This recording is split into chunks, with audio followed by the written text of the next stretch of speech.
Remember when we first showed Pokemon Unite and we all made fun of it, and then like the game released and it's been a week and I haven't touched any other game nor made other content because Pokemon Unite.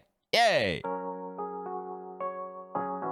Now, yes, I know what you're gonna say. There's Gengars running around. There's Zeraoras running around. There's Absols running around, killing us all, can 1v5 us. But I'm gonna tell you this right now: the real attacker, the best Pokemon in Pokemon Unite, honestly, like the best duelist, is honestly Cinderace. And I gotta talk to you guys about how to better play Cinderace. That way, you guys can also climb to rank 1, just like Ethelies did in Pokemon Unite.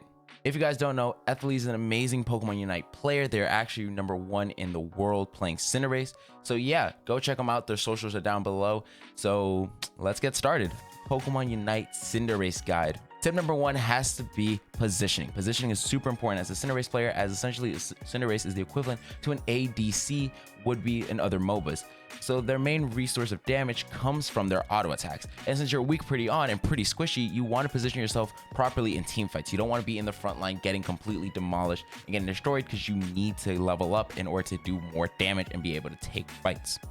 Basically, the core gameplay is to stay behind your front line and close to your support and kite the enemy team so that your autos do as much damage as they can. That way, you're not essentially being in the front line, you're taking every hit, you're not getting stunned constantly from a Snorlax, a Slowbro. We've all been there. Instead, you're able to essentially be on a different side of the angle and be able to dish out damage, quickly wearing them down while they're getting attacked or even focusing on your other teammates. And that way, your teammates are then able to output damage as well with you, and you're able to essentially kill their tanks, if not wear them down. Basically, the core gameplay is to stay behind your front line and close to your support and kite the enemy team so that your autos do as much damage as they can. That way, you're not essentially being in the front line, you're taking every hit, you're not getting stunned constantly from a Snorlax, a Slowbro. We've all been there. Instead, you're able to essentially be on a different side of the angle and be able to dish out damage, quickly wearing them down while they're getting attacked or even focusing on your other teammates. And that way, your teammates are then able to output damage as well with you, and you're able to essentially kill their tanks, if not wear them down. You're really good at taking down tanks, as you're one of the best duelists in the game because of your insane DPS late game and your ability to basically dodge with feint, but I'll get to that later. Tip number 2 I have is actually running the right items. Running the right items makes a huge difference, and it's the difference between you doing a ton of damage and you doing a little chip, not really much. So running the right items is super important. Having that in mind, the item Muscle Band is super useful, as it not only boost your damage off your auto attacks, which is basically you spamming B, but also your skills attacks, which is stuff like your Z, R, and your R. And from there, it essentially not only gives you an added boost of damage, but it also increases the attack speed and the increased damage of your auto by like 3% based off the current HP of the target that you're actually hitting. In Leyland's term, that's a lot of damage, you know what I'm saying? Like, that's a lot. The second item I recommend is honestly using the Float Stone. The Float Stone increases your attack, but also your speed, and gives you a nice little passive of 15% movement speed when you're not in combat. So when you're able to dodge and quickly get out, you're able to move a little bit faster while moving around in the jungle, whether you're top laning, bottom laning, going to save your teammates. Float Stone goes a really long way in just having better speed and getting to where you need to faster, or even escaping faster. The third item I recommend is honestly using Scope Lens. Scope Lens is really good, as it gives you it increases your crit chance, your crit damage, and even increases the amount of damage you do off your crit based off how much attack you have. So pair that with a Float Stone and a Muscle Band, you're doing a lot of damage. Not only in just your normal constant attacks, but also when you crit your opponent or just crit a Pokemon, you're doing a ton of damage.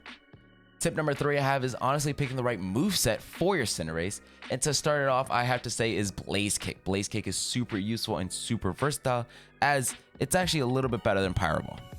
First off, Blaze Kick is actually a CC, and if you guys do not know what CC means, CC is essentially crowd control, and it stands for basically any attack that has a stunning effect, if not basically controls the crowd and doesn't allow them to either act, move, and things like that. Think of Slowbro's Surf, Snorlax's Heavy Slam, things like that are CC. But like I said, Blaze Kick is CC, and that makes it super useful and super important, as if you guys don't know, in Pokemon Unite, CC is super important. The ability to stop your opponents from acting, reacting, or doing anything to your actual attacks, even for a quick second, is huge and super important. And honestly, that's the reason I take Blaze Kick instead of Pyro Ball any day. But if that wasn't enough to convince you, Blaze Kick is also a guaranteed critical hit that can have a huge burst of damage at the start of a fight. or at the end of a fight when you're quickly just need that quickly burst down your opponent, you're able to just hata and hit them and do a lot of damage. At level 11, you can actually upgrade Blaze Kick, and that actually increases your attack speed, allowing you to quickly burst down your opponent faster than if you didn't have the upgrade. The second attack I recommend is honestly using Feint.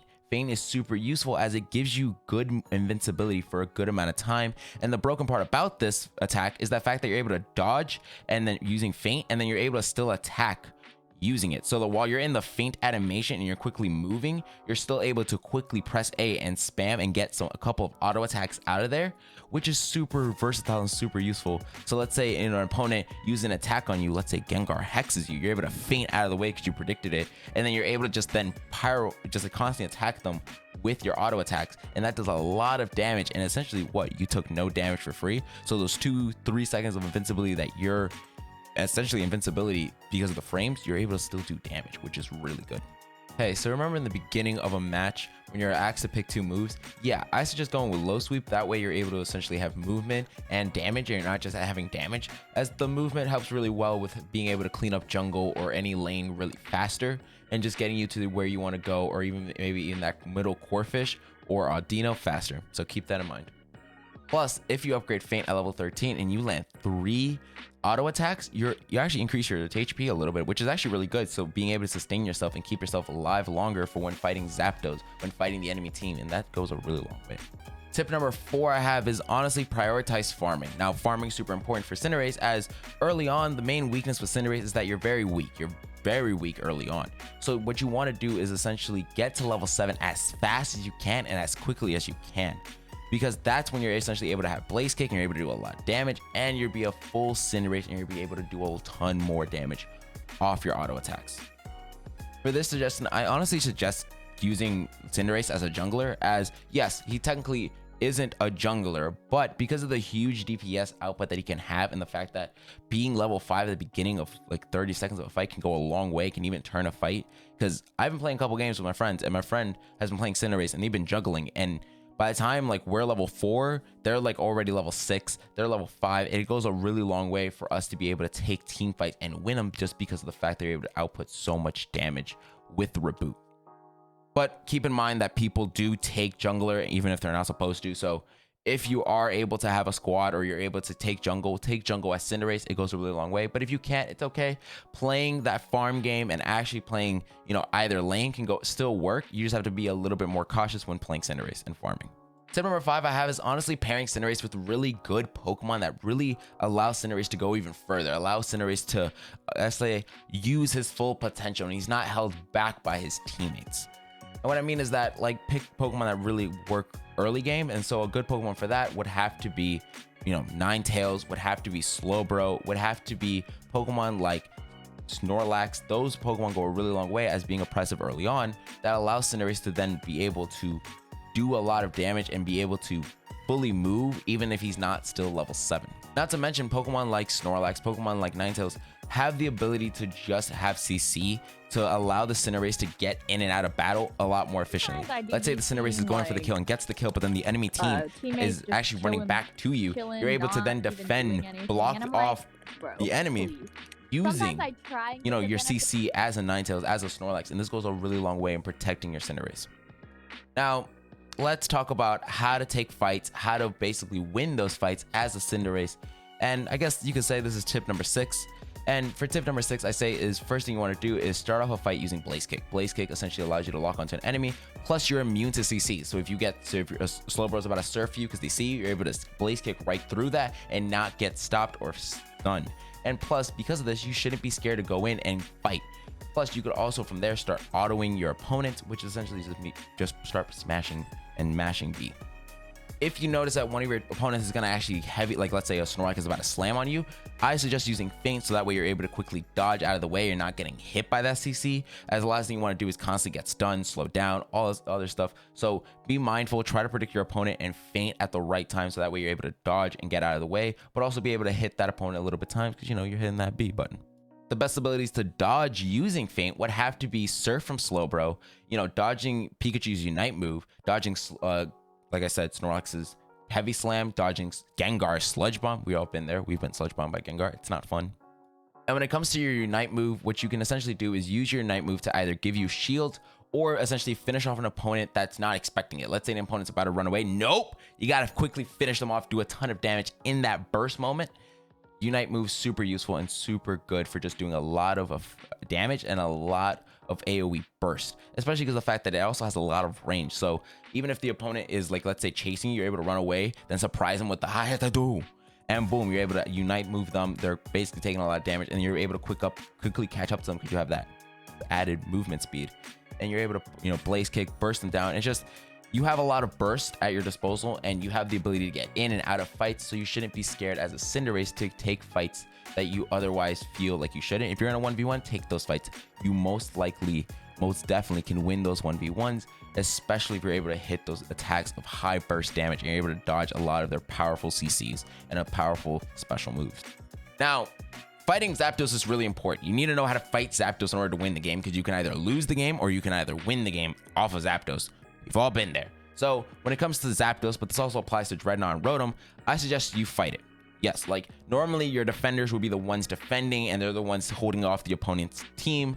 And as a DPS, you have a lot of damage. You should use that to weaken and take care of the Dreadnought. Let's say your teammates are bottom, and then it's like, all right, cool, the Dreadnought's bottom. Hey, let's go take care of Dreadnought and weaken it. That way you get the added boost of shield and I believe attack.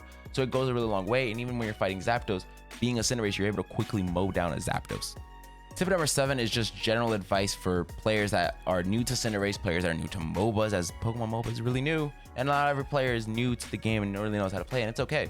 So here's some stuff that you should try to avoid, not only as Cinderace, but just as any character you really play, and that's realizing that you need to stop attacking and instead get better positioning in fights, or just back up and not, you know, take a lot of damage. Sometimes your opponents retreat to your base and you chase them down. You sometimes can finish them off with your teammates, but take in mind the situations and when you can take those fights and when you should actually instead better off back off, farm some bees, farm some Pokemon, and come back to fight another day. If not, reposition to have a different angle, and that way you're not getting hit, swept, CC'd, all this good stuff. Now, tip number 8 I have to share is some Pokemons that you have to avoid, or in some Pokemon you got to be careful while fighting, because the last thing you want to do is take a fight as a Cinderace and just lose them, because matchup wise, you know, it happens. So honestly, with that being said, Pokemon like Charizard and Venusaur are pretty good to fight, as early on you're actually stronger than they are. As an Ivysaur, as a Bulbasaur, as a Charmeleon, as a Charmander, you're stronger than they are, even in your weakest state. So it's okay to take those fights against them. And even when they're level 7, you're still being able to outscale them. You're able to do a lot. You got to be careful when they unite, however. But until they unite, being able to take those 1v1s against Charizard and, you know, Venusaur, you shouldn't be afraid of. With that being said, the worst probably matchup you can actually have is honestly Machamp. Machamp does a lot of damage really close up, plus the fact that he has submission can easily mess you up. So trying to stay away from, you know, Machamp is really good, and trying to, you know, if you're ever going to fight him with your tanks, fight him with your team. Don't just take him on 1v1, as even as a Machoke, even as a the first stage of Machoke, I forgot the name, even as them, they still do a lot of damage compared to you at that level. So I suggest not taking those fights if you don't have to. Guys, Cinderace is a really fun character, and you could even pick him up to play solo. So hey, if you're having trouble playing solo, consider buying or even getting Cinderace for free in the 14 welcome gift pack. So yeah, honestly, a huge shout out to Ethelise for helping me make this video, as I honestly could not make a really good master's guide without him, and I highly appreciate you guys check them out.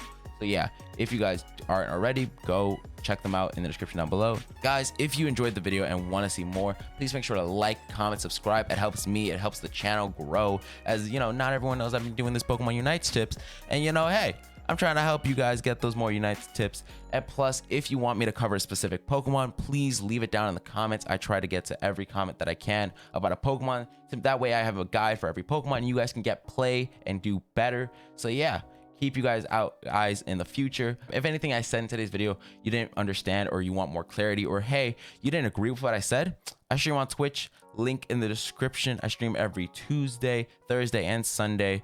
You know, we're all having fun time out here. So hey, come hang, ask me the question live. And yeah, if you guys want, you can also follow me on all my socials. I got some fire tweets on Twitter. I got the nice pictures of, you know, moi on the Instagram, and we even got the TikTok for more, you know, Twitch clips, for more, you know, Pokemon Unite tips. So yeah, without further ado, my name is Gabe, and remember to always build, reflect, and improve. Later. I need you to hold him off, not run. I'm about to die here just because the Zeraora left me. Oh my god, that did so much damage. Oh, that was disgusting. Ew. What was that?